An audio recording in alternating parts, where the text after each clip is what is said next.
Secret word grid. Grids are some of the most popular puzzles around, and now you can make them with ease too.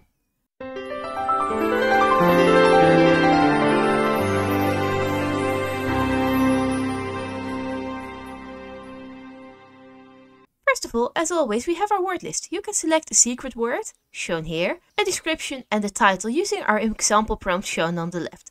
Then we have a grand total of 8 other tabs with settings you can use to update the software. This is to keep things organized, so let's go through these tabs one by one. By the way, you might have noticed something new in this puzzle. A recent update for all of Puzzle Maker Pro allows you to choose if you want to see just the puzzle, the solution, or both. First of all, let's go to the settings. You're probably used to seeing these settings if you've used our software before. You can select if the list repeats. You can select if the word list repeats until you have the right amount of puzzles. You can select auto, which stops when the word list is used or the quantity is reached, or reset, which resets the word list after each puzzle, meaning that certain words may appear in more than one puzzle. You can also select remove characters, although this option has actually been moved. Now if you go through the tab to the right of time savers, to the left of tools, there is the dictionary tab. You can select to use the built-in dictionary. You can also select the word and letter settings. And you can always remove spaces and remove other symbols. Now back to the puzzle. You can also change the word count. You can go for a minimum and maximum amount of words or select unlimited, which is automatically checked. However, for this kind of puzzle we recommend keeping unlimited checked and instead go for minimize word count or maximize word count.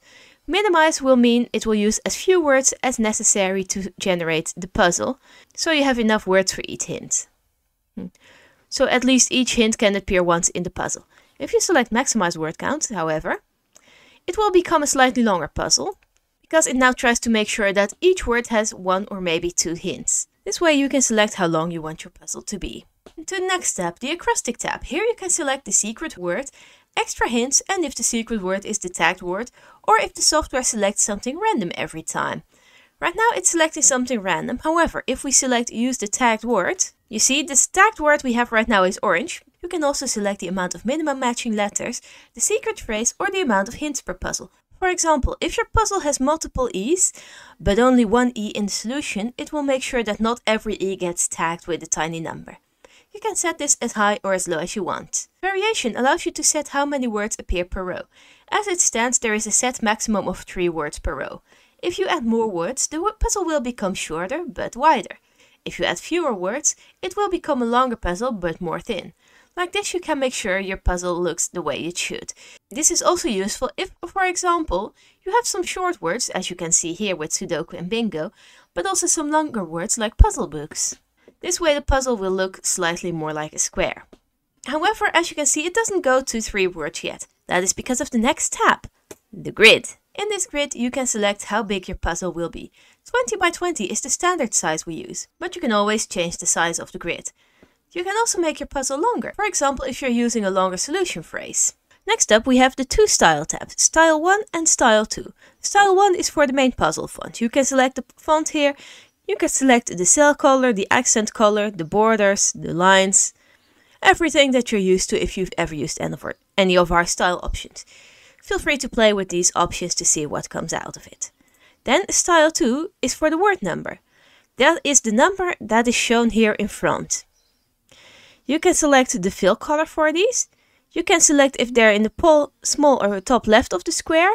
This option is currently not available because we also have these hints. And you can select the display style, for example if they're numbers or if they're letters. Next we're going to the Clues tab. Here you can see which options you want for the clue list. You can select Classic or in Image.